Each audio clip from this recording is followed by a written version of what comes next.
Alaikum. Peace to you all. My name is Samझद. I'm a law student at American University. I am here to ask you a simple question. I know that we portray Islam and all Muslims as bad, but there's 1.8 billion Muslim followers of Islam. We have 8 million plus Muslim Americans in this country, and I don't see them represented here. But my question is, how can we fight an ideological war with weapons? How can we ever end this war? The jihadist ideology that you talk about, it's an ideology. How can you ever win this thing if you don't address it ideologically? Great question. I am so glad you're here, and I am so glad you brought that up because it gives us an opportunity to answer. What I find so amazing is since the beginning of this panel, which we are here about Benghazi attack against our people, not one person mentioned Muslims. We are here against Islam, or we're launching war against Muslims. We are here to discuss how 4 Americans died and what our government is doing. We were not here to bash Muslims. You were the one who brought up the issue about most Muslims, not us. And since you brought it up, allow me to elaborate with my answer.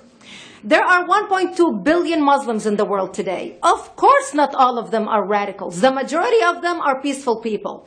The radicals are estimated to be between 15 to 25%, according to all intelligence services around the world. That leaves 75% of them peaceful people. But when you look at 15 to 25% of the world Muslim population, you're looking at 180 million to 300 million people dedicated to the destruction of Western civilization.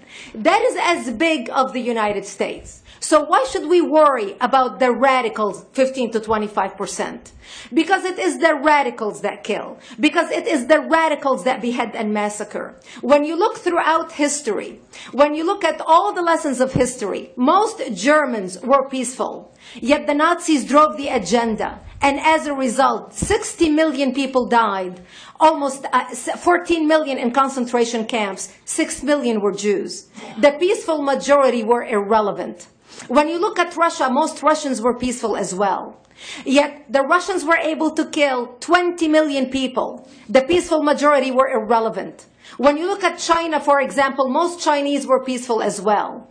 Yet the Chinese were able to kill 70 million people. The peaceful majority were irrelevant. When you look at Japan prior to World War II, most Japanese were peaceful as well. Yet Japan was able to butcher its way across Southeast Asia, killing 12 million people, mostly killed with bayonets and shovels. The peaceful majority were irrelevant. On September 11th in the United States, we had 2.3 million Arab Muslims living in the United States.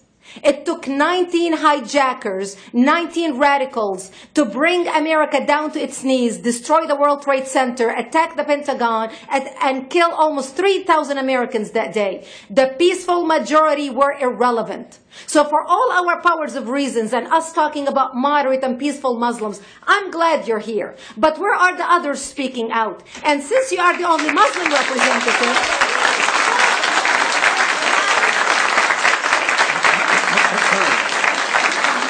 save the applause till the end.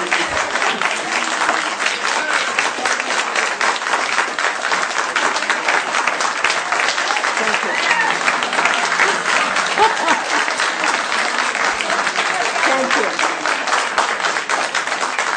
And since you're the only Muslim representative in here, you took the limelight instead of speaking about why our government, and I assume, are you an American?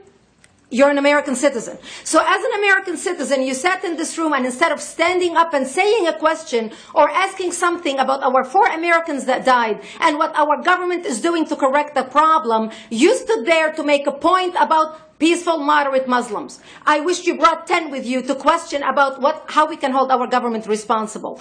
It is time we take political correctness and throw it in the garbage where it belongs and start calling it fair.